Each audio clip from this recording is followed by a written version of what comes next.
So what we're going to learn today is the easy cray fly or crayfish fly. And as you can see, this is a fly. This will sink down to the bottom and it's like the easiest fly to tie. It only takes really two materials. And one of those materials you can buy in major bulk. And actually three materials there. And it works really well. And I'll show you how to do it. And let's see if I can undo my thing here. And what it is it's the new way I've been tying it is on a jig hook.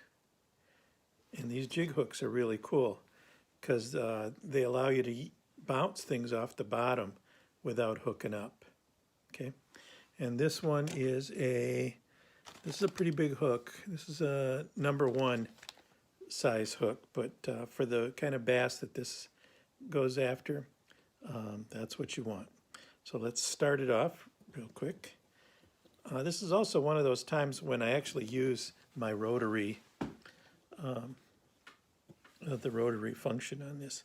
So the first thing you want to do, and you can use any kind of thread, I just use black, brown would probably be better. And we're just going to just start the thread on here, no big deal. Get just a nice base so you can work on something. Okay, and we'll trim that off. The next thing we want is either a chain or a good heavy, these are some dumbbells. These are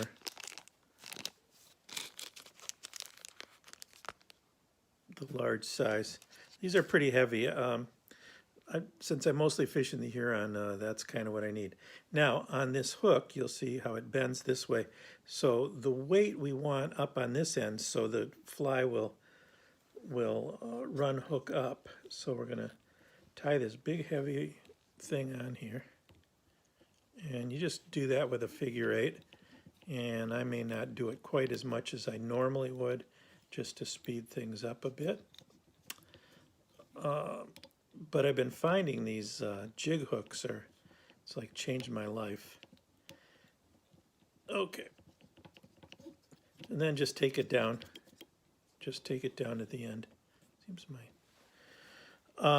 then you want some peacock curl, and you want to get this peacock curl I have is a little beat up, but you want a good sizable bunch of peacock curl. I mean, like many strands. Okay. It's not a pretty fly, but it works okay. I'm just trimming off the end so that they're just kind of equal. And I'm just going to tie this on the end here. And then I'm going to work this back up to here. This is the only awkward part. Normally I just tie it right over the peacock curl to give it more strength, but I'll try to do it the right way. So this, as you can see, I keep it in my fingers, and that basically ropes the peacock curl. And you just want to build it, and especially up here near the eyes, you want to get it pretty well built up as much as you can. We'll trim off any of this extra stuff in a minute. And in fact, that doesn't even really hurt that much. Okay.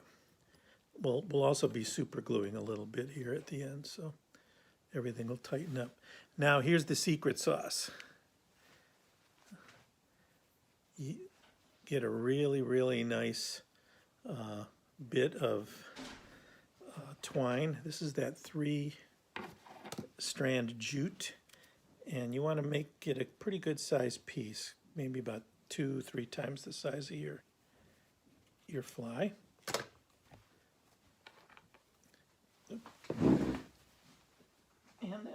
And what you'll find with jute, I'll see if I can get this in close, is if you untwist it, Usually you'll find one sort of thin piece and two pieces that will unravel. Okay, and you want to unravel those quite a bit to where you see how I don't know if you can see that in comparison to the fly. Okay, now we're going to flip this guy over. Here's where the tricky part comes. And we're going to take this and we're going to just flop it over once or twice.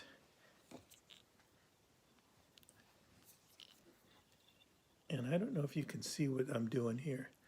So I have one piece through the center, and these two are going to be on the outside. Then I bring this around to this back this way, and I take that center one and just wrap that around the eye and just bind that down. There you go. Get these all, fluff those out later. Okay. At this point, you can trim off any excess you have there. Then flip it back over. And now, just leaving this wound, you can actually kind of unwind it a bit if you want, just to kind of fluff it up a bit. And then take a couple big jump here, because on a crayfish there's a carapace right there, and tighten that up.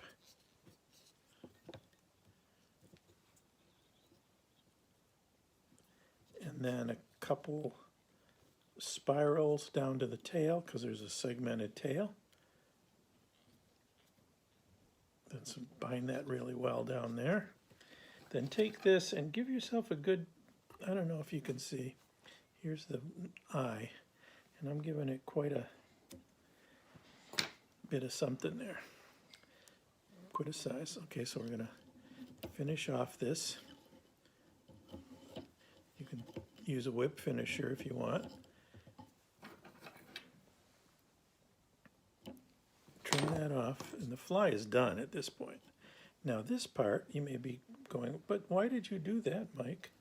Well, you take this and you totally unfluff it.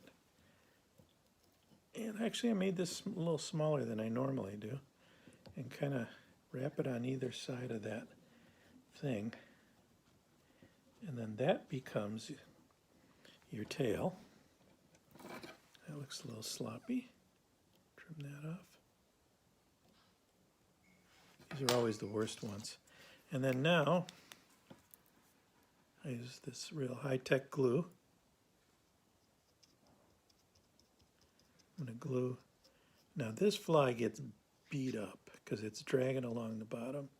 So I kind of give it a little dressing with the crazy glue.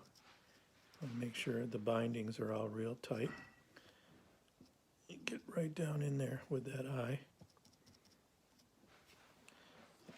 And that's pretty much it. And then when this fly, there we go. So it's fished upside down like this.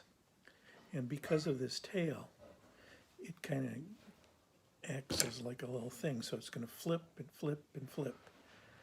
And as you can see, it has a very, very, and these arms, you know, are kind of like doing that. And that's pretty simple. I think with this much you could probably tie about 300 million crayfish. And then you're all set. So that's my little easy peasy crayfish fly. I'll probably push down that barb, and that baby will go in the Huron River tomorrow, unless it keeps raining. See ya.